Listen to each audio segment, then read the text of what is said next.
저는 오늘 이 말씀을 가지고 여러분들과 함께 겟세마네의 영적 의미라는 제목으로 잠시 말씀을 나누고자 합니다. 예수님께서 잡히시기 전에 겟세마네 동산에 올라가셔서 기도하셨습니다.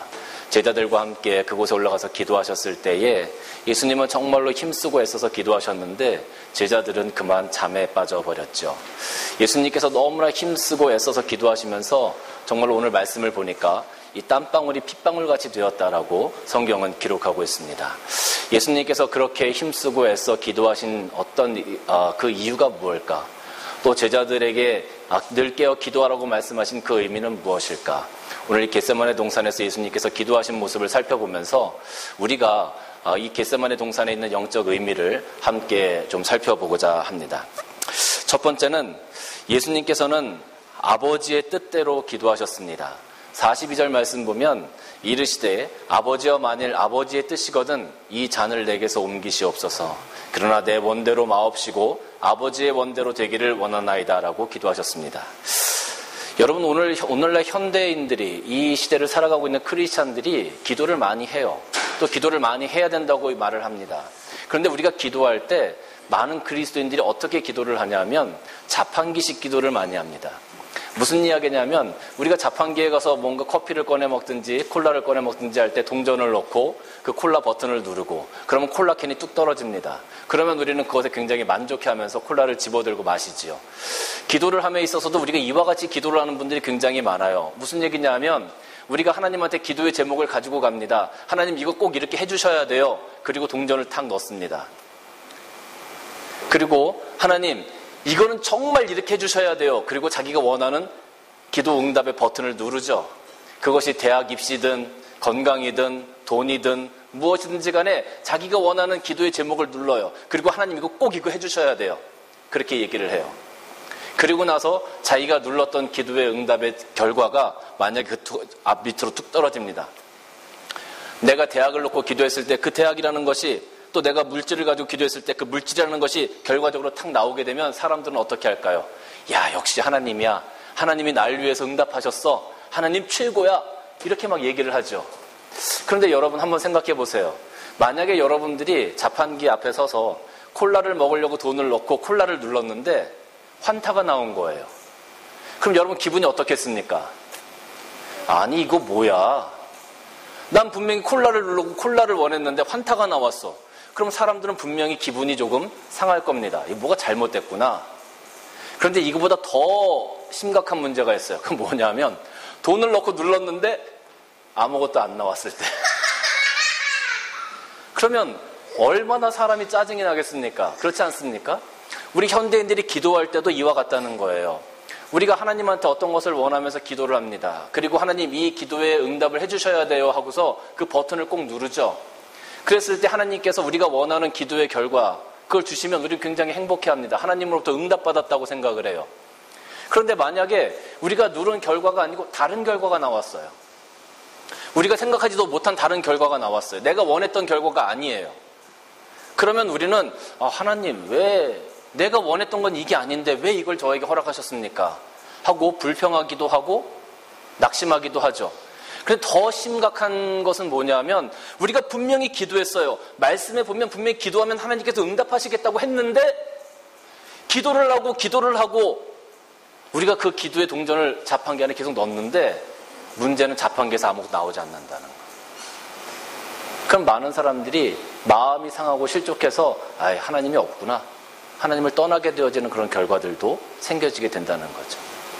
하나님을 향해서 원망하고 내가 기도를 해도 하나님께서 들어주시지도 않아. 그런 하나님 난 믿을 필요가 없을 것 같아. 난 그런 하나님 싫어. 내가 기도하면 기도에 응답을 해줘야지 왜 기도에 응답을 안 해주시는 거야. 그러면서 신앙을 떠나는 사람들도 있게 된다라는 거죠. 사람들은 내 뜻대로 응답되어지는 기도를 원합니다. 내가 기도했을 때 그대로 응답해 주셔야만 그게 좋은 하나님이라고 생각해요. 때론 하나님이 우리가 기도할 때 노라고 대답하실 수도 있어요. 아니면 잠깐 기다리라고 대답하실 수도 있어요. 아니면 우리가 기도하는 것이 그게 아니야. 너희가 원하는 것은 그거지만 하나님의 나라를 위해서 또 너희 자신들을 위해서 그것이 아니야 라고 하나님께서 우리들에게 말씀하실 때가 있어요. 그래서 그 기도의 응답의 방향을 틀어서 하나님의 뜻 가운데 좋은 것을 주실 때가 있다는 거죠. 그런데 우리는 그것을 받아들고서 그런 기도의 응답을 받으면 하나님을 향해서 원망하고 불평합니다. 왜? 내 뜻대로 안 해주셨기 때문에. 많은 사람들은 이렇게 자기 고집을 가지고 기도하는 사람들이 많아요. 내 뜻대로, 내 고집대로 하나님께서 해주시기를 원하는 그런 기도를 한다는 거죠. 근데 사실 이런 기도는요, 굉장히 교만한 기도입니다. 그리고 오만한 기도예요. 우리가 하나님께 무엇을 기도할 때 하나님께서 우리에게 허락해 주시는 것이면 그것이 무엇이든지 간에, 혹은 하나님께서 안 되라고 say no라고 말씀하실 때조차도 우리는 하나님께서 우리에게 허락하신 거라면 그것에 대해서 감사할 수 있어야 하는데 사람들 그렇게 하지 않는다는 거죠. 그리고 하나님, 내가 기도한 것을 꼭 주세요. 이거 아니면 안 돼요. 그렇게 얘기한다는 거죠. 근데 이것은 굉장히 교만한 기도고 오만한 기도입니다. 어떻게 보면 이거는 어린아이와 같은 그런 신앙에 있는 사람들이 하는 기도예요. 여러분, 우리가 그 쇼핑센터를 가면 가끔 어린아이들, 유빈이만한 어린아이들이 쇼핑센터에 엄마들이랑 가다 보면 가끔 아이들이 땅에 막 뒤집어져가지고 울고 소리치고 엄마 나 저거 사줘 하고서 막 떼쓰고, 엄마는 화가 나서 막 앞에 가고 애는 큰 소리로 울면서 엄마 쫓아가고, 그런 경우를 우리 종종 볼 수 있죠. 어떤 때는 부모들이 그래 내가 사줄게, 내가 졌다고 사줄 때도 있어요. 어린아이들은 그렇게 떼쓰고 어린아이들은 그렇게 자기 것을 주장할 수 있어요. 그런데 한 40, 50 먹은 아저씨가 70 먹은 노모하고 가면서 쇼핑센터에서 뒤집어져가지고 엄마 나 저거 사줘. 만약에 그렇다고 한번 생각을 해보세요. 그게 뭐가 잘못됐죠? 사람들이 보면서 어린아이들은 그럴 수 있어. 어린아이의 신앙을 가진 사람은 그럴 수 있어. 그런데 장성한 분량의 신앙을 가진 분들은 절대로 하나님을 향해서 그렇게 기도하지 않는다는 거죠. 여러분, 우리가 어린아이와 같은 신앙을 가지고 있다면 하나님한테 떼쓰면서 기도할 수 있어요. 그건 어리니까. 그런데 우리가 하나님 앞에서 믿음으로 장성한 분량에 이른 사람들이라면 그렇게 기도하면 안 된다는 거죠. 하나님 앞에 떼쓰면서 교만한 기도 할 수 있어요. 어린아이라면, 어린아이의 특성을 가지고 있다면. 또 어린아이가 가지고 있는 특성 중에 하나가 뭔지 아십니까? 잘 속는다는 거예요. 잘 속아요. 무슨 말이냐면, 제가 가끔 제가 예전에 저희 아이들이 어렸을 때 아이들하고 제가 늘 이렇게 장난쳤던 것이 뭐냐면, 아이들이 어디 가서 누가 만나면 10불짜리도 주시고 20불짜리도 주시고 그래요. 그럼 제가 아이들을 딱 만나서 그렇게 얘기하죠. 50센트짜리 하나를 딱 꺼내서, 야 한석아, 이거 아빠랑 바꿀래? 이거 50센트짜리야. 그러면 아이들은 희한하게 그 동전 큰 거에 딱 꽂혀가지고 50센트짜리만 꺼내면 무조건 다 바꾸는 거예요. 그게 10불이든 20불이든. 그리고 1달러, 2달러든 상관이 없어요. 무조건 큰 거를 좋아해서 큰 것만 주면 아이들은 금방 쉽게 바꿔줘요. 그런데 아이들이 조금 커서 그 가치를 알게 되고 나서는 제가 50센트짜리를 딱 내밀면 뭐야? 이렇게 쳐다보는 거죠. 이제 장성한 뭔가 가치를 알게 되고 뭔가 성장을 하게 되면 무엇이 바르고 무엇이 가치 있는지를 깨닫게 돼요. 근데 어린아이들은 그것을 알지 못하는 것이죠. 에베소서 4장 13절과 14절 말씀 보면 이렇게 기록하고 있습니다. 우리가 다 하나님의 아들을 믿는 것과 아는 일에 하나가 되어 온전한 사람을 이루어 그리스도의 장성한 분량이 충만한 데까지 이르리니, 이는 우리가 이제부터 어린아이가 되지 아니하며 사람의 속임수와 간사한 유혹에 빠져 온갖 교훈의 풍조에 밀려 요동하지 않게 하려 함이라 그랬어요. 우리의 신앙이 장성해서 정말로 하나님의 뜻이 무엇인지 알고 상대방의 뜻이 무엇인지 알고 그것을 배려할 수 있다면 우리는 하나님한테 더 이상 조르는 기도를 하지 않을 거예요. 그리고 하나님께서 무엇을 우리에게 허락하시든지 간에 그것에 감사할 수 있는 그런 신앙의 모습을 갖게 될 거라는 것이죠.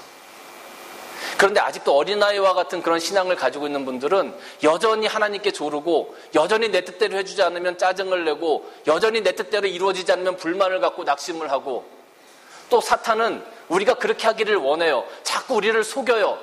우리가 하나님 앞에 바로 서서 믿음 생활을 하지 못하도록, 장성한 분량이 이루어가지 못하도록 자꾸 우리를 속여요. 그 속임수에 자꾸 넘어가는 거예요.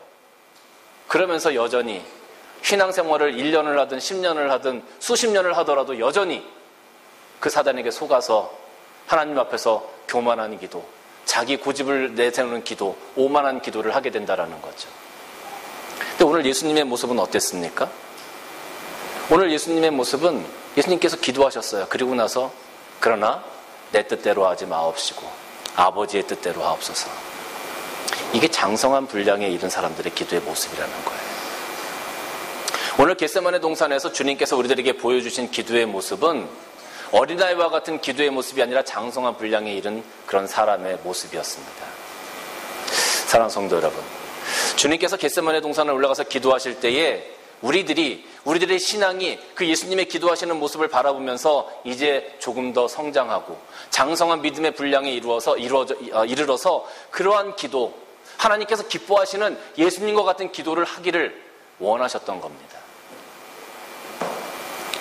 아직도 자기 고집을 하고 아직도 교만한 기도를 하고 아직도 하나님의 뜻을 무시하는 오만한 기도를 하는 사람들, 여러분 그런 사람들은 복된 사람이 아니에요. 시편 1편 1절 말씀 보면 뭐라고 되어져 있냐면 복 있는 사람은 악인의 꾀를 따르지 아니하고 죄인들의 길에 서지 아니하고 오만한 자들의 자리에 앉지 아니한다 그랬어요. 오만한 자리에 앉지 아니한다. 우리가 기도하는 것도 오만한 기도, 내 고집을 부리는 기도가 아니라 하나님께서 기뻐하시는 기도를 할 때 그것이 바로 복 있는 자의 기도라는 거예요. 복 있는 자의 기도. 사랑하는 성도 여러분, 이제 여러분들이 기도를 하실 때 내 고집을 하는 기도보다도 하나님의 뜻을 기다리는 기도를 하시기를 주님의 이름으로 간절히 축원합니다. 두 번째는 주님께서 간절히 기도하셨습니다. 44절 말씀 보니까 예수께서 힘쓰고 애써 더욱 간절히 기도하시니 땀이 땅에 떨어지는 핏방울같이 되었다라고 그랬어요. 여러분 이게 과학적으로 이게 가능한지 안 가능한지 궁금하시죠? 실질적으로 가능한 일이라고 합니다. 정말로 사람이 간절히 기도하면 이 모세혈관에 있던 피들이 땀샘으로 스며 나올 수가 있다고 그래요. 굉장히 드문 경우긴 하지만 아주 사람이 간절히 기도할 때 그런 현상이 나타날 수 있다라고 그래요. 예수님께서 간절히 기도하셨어요. 그 겟세마네 동산에서 간절히 기도하셨는데 왜 그렇게 간절히 기도하셨을까? 내일이면 예수님께서 십자가에 달려 돌아가시는 그런 날이 됩니다. 채찍에 맞으시는 고난의 순간이 다가옵니다. 분명히 주님께서 아셨겠죠.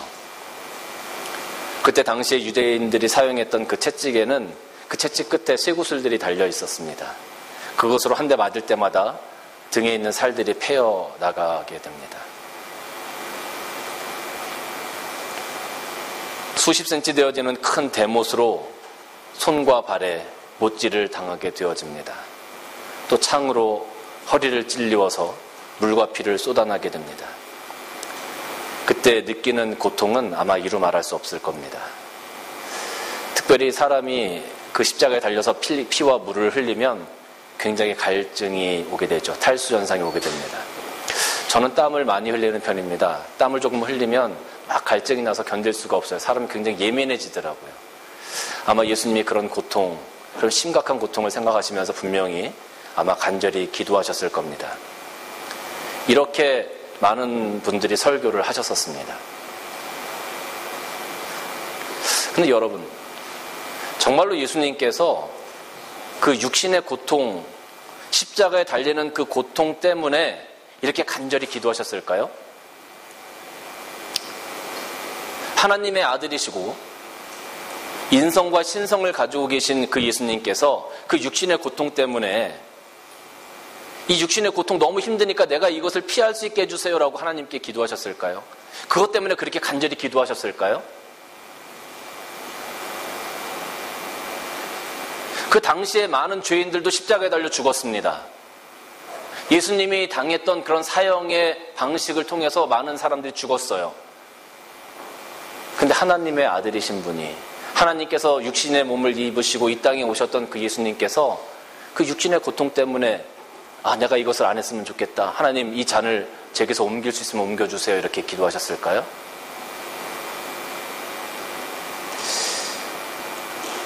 오늘 우리가 이것을 조금 영적으로 볼 필요가 있어요. 이 본문을. 주님께서 간절히 기도하셨던 이유는 육신의 고통 때문이 아니었습니다. 죄의 문제였기 때문에 그래요. 죄의 문제. 예수님은 죄가 없으신 분입니다. 예수님은 순결하신 분이고 거룩하신 분이에요. 죄와는 상극이 되시는 분이에요. 예수님께서 하나님께서 가장 싫어하는 것이 바로 죄예요. 죄. 그런데 예수님께서 죄가 없으신 그분이 어쩔 수 없이 죄의 가운데로 걸어 들어가셔야 되는 거예요.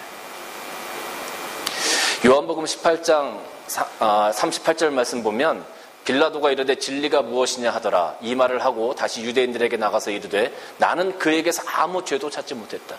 예수님에게서 어떤 죄도 찾지 못했다는 거예요. 예수님은 죄인이 아니라는 거죠. 빌라도가 그렇게 공식적으로 선언을 했어요.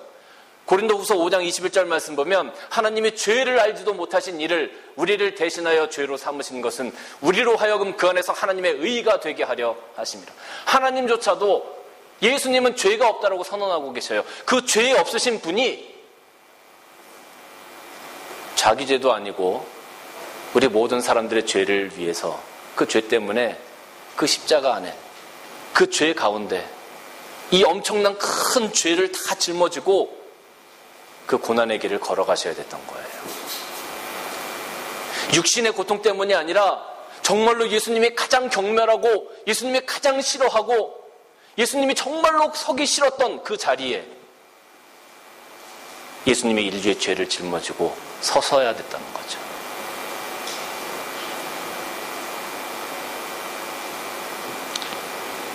사탄의 가장 큰 권세인 사망의 권세 아래 예수님이 내려가셨어야만 했습니다.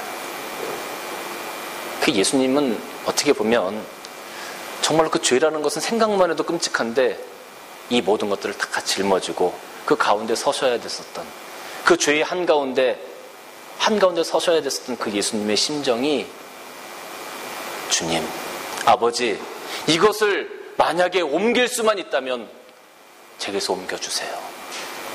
이런 기도를 하시게 됐다는 거죠. 육신의 고통 때문이 아니었습니다. 이것은 우리들의 죄 때문이었습니다. 나의 죄 때문이었습니다. 예수님의 죄도 아니고 우리의 죄 때문에 예수님이 그렇게 간절히 기도하시면서 그 고통 가운데 서가셨다는 거예요. 또 하나의 이유는 뭐냐 하면 예수님이 십자가에 달리셨을 때 예수님이 그 모든 죄를 짊어지고 그 죄의 한가운데로 들어가실 때 예수님은 철저하게 배신당했습니다. 사랑했던 제자가 팔았고요. 믿었던 제자들이 다 예수님의 곁을 떠나갔습니다.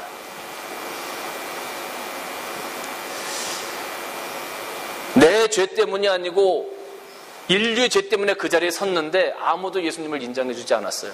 요즘에 다른 사람 때문에 목숨을 버리는 사람이 있으면 의사자다 해가지고 사람들이 굉장히 대우를 해줍니다. 칭찬을 하고요. 기립니다. 근데 예수님은 오히려 경멸을 당했습니다. 오히려 비난을 당했습니다. 오히려 고난을 당했습니다. 그리고 정말로 예수님께서 참을 수 없었던 한 가지는 뭐냐 하면 하나님 아버지까지도 그 당시에 예수님을 외면하셨다는 거예요. 철저하게 그 힘든 그 고통의 자리에 그 죄의 중심에 그 사망의 권세 아래 예수님께서 혼자 내버려지셨다는 거예요. 그게 예수님으로서는 견딜 수 없는 고통이었다는 거죠.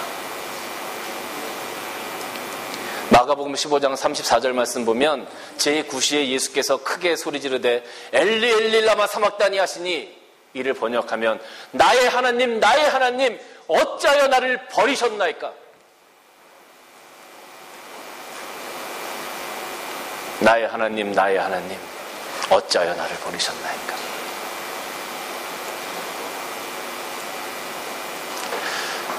예수님이 감당하셔야 되는 그 엄청난 죄의 무게, 그 고난의 무게 하나님이 아셨죠.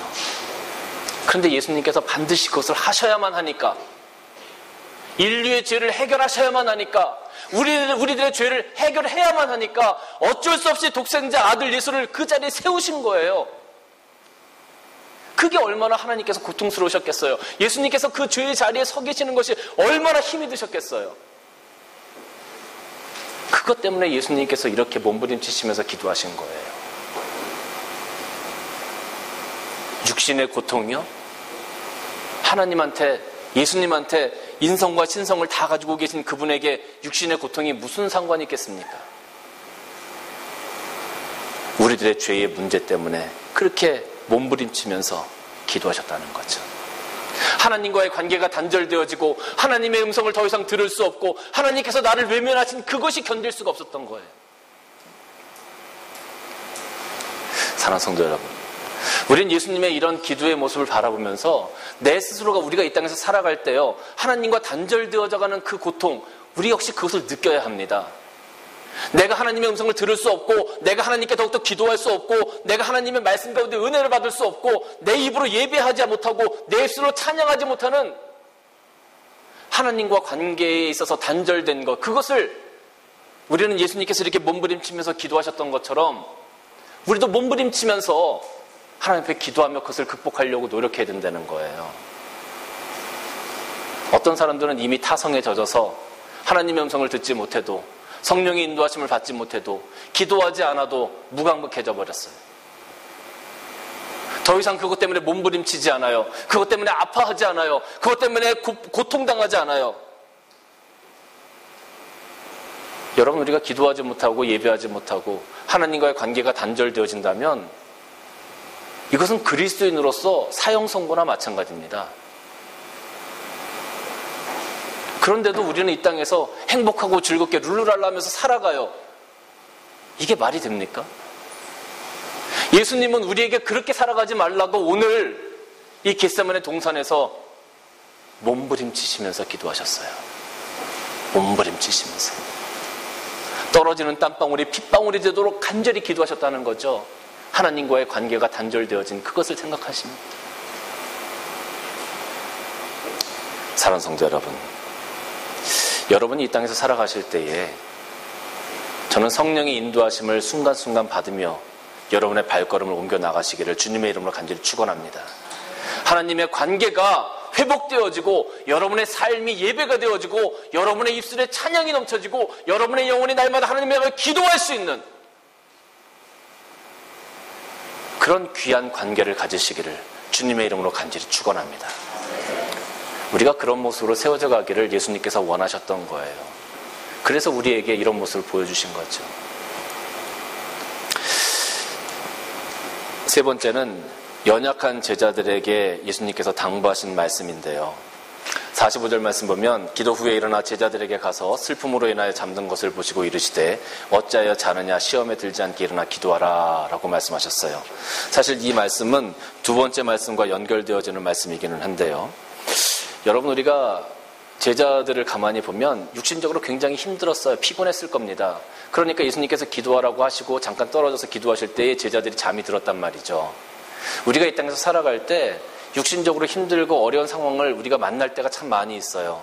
우리가 낙심되어지고 절망되어지는 상황도 있고요. 어쩔 수 없이 예배를 드리지 못하는 경우, 어쩔 수 없이 내 신앙을 지켜나가지 못하는 경우도 종종 있을 수 있어요. 예를 들어서 우리가 토요일날 밤새도록 일을 해야만 했다고 한번 생각을 해보십시다. 밤새도록 일을 했어요. 그러고 나서 주일날 아침에 와가 집에 들어와서 옷을 갈아입고 내가 예배 가야지 하고 준비를 다 했어요. 그리고 너무 피곤하니까 소파에 앉아가지고 잠깐 이렇게 앉아있다가 깜빡 잠이 들었어요. 눈을 뜨니까 예배 시간이 지나가 버렸어요. 그래서 마음에 내가 오늘 예배를 놓쳤구나. 집에서 말씀을 펴서 하나님 앞에 잠깐 말씀을 보고 예배하고 기도했어요. 그러면 하나님께서 그 사람에게 야, 너 오늘 주일 빠졌으니까 너는 신앙이 없는 거야. 넌 주일 빠졌으니까 넌 천국에 올 자격이 없어. 넌 지옥에 가. 여러분, 하나님께서 그렇게 하실까요? 예수님의 제자들이 안식일날 밀밭을 지나다가 밀을 까불어 먹었어요. 많은 바리새인들이 그들을 비난하고 힐난했습니다. 그때 주님께서 안식일의 주인은 나야. 여러분, 우리가 정말로 어쩔 수 없는 상황 가운데 나는 정말로 하나님 앞에 바로 서고 싶은데 날마다 그런 싸움 가운데 그런 시련 가운데 있는데 정말로 내 삶 가운데 그것을 지키지 못하는 안타까움을 가지고 하나님 앞에 우리가 세워져 간다면 하나님께서 저는 그걸 인정하실 거라고 생각해요. 어떤 목사님들은 그렇게 얘기해요. 그럼 그 일을 때려쳐야지, 그 일을 바꿔야지, 하나님께서 기뻐하시는 일로 바꿔야지. 그분들의 말씀도 저는 맞다고 생각해요. 그런데 우리가 정말 우리 삶 가운데 그런 안타까운 마음을 가지고 하나님 앞에 세워져 가려고 노력함에도 불구하고 그렇게 하지 못하는 우리들의 연약함을 하나님께서 긍휼히 여기실 거라고 저는 생각해요. 근데 문제는 만약에 제자들이 주님께서 기도하라고 하셨을 때 정말로 기도를 하고 열심히 하려고 했는데 어쩔 수 없이 졸았어. 그러면 주님께서 그걸 인정하셨을 거라고 저는 생각해요. 그런데 제자들이 자버렸단 말이에요. 자버렸단 말이에요. 성경의 말씀을 보면 그들이 노력했는지 어땠는지는 알 수 없어요. 근데 자버렸어요. 무슨 말입니까? 자면 의식이 없는 거예요.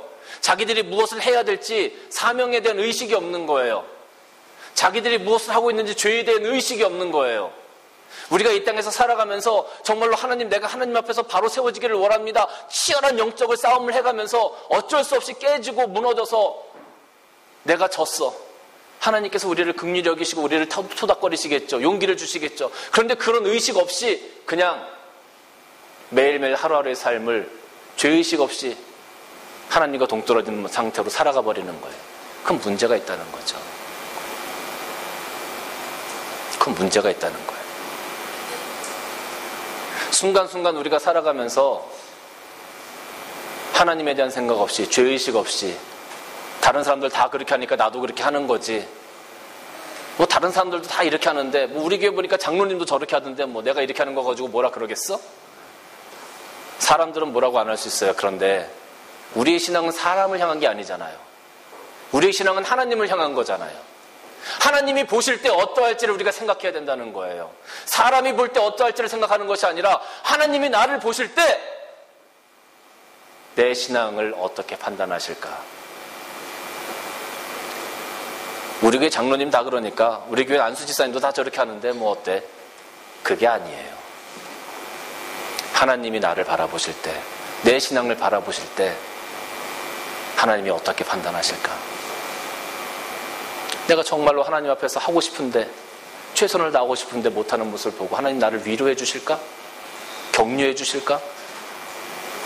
아니면 잠자고 있는 죄의식을 갖지도 않고 살아가는 나의 모습을 바라보시면서 책망하실까? 오늘 여기 46장 보면 어찌하여 자느냐, 시험에 들지 않게 일어나 기도하라. 어찌하여 자느냐. 사랑하는 성도 여러분, 이제 영적인 잠에서 깨어나시기를 주님의 이름으로 간절히 축원합니다. 여러분들이 지금 하나님을 향하여 예수님께서 우리가 같이 기도하자고 말씀하실 때 잠잤던 이 제자들처럼 나는 그리스도인이고 하나님 곁에 있어라고 생각하면서 지금 여전히 잠을 자고 있는 사람들이 있다면 이제 깨어나시기를 바라요. 어찌하여 자느냐, 시험에 들지 않게 일어나 기도하라. 기도함으로 하나님 앞에서 바로 세워져 가고 이 겟세마네에서 기도하신 예수님의 모습을 바라보면서 오늘 우리가 얻은 이 교훈을, 이 성령의 은혜를 간직하시면서 이 땅에서 최선을 다해서 하나님의 나라를 위해 충성하시는 여러분들 되시기를 주님의 이름으로 간절히 축원합니다.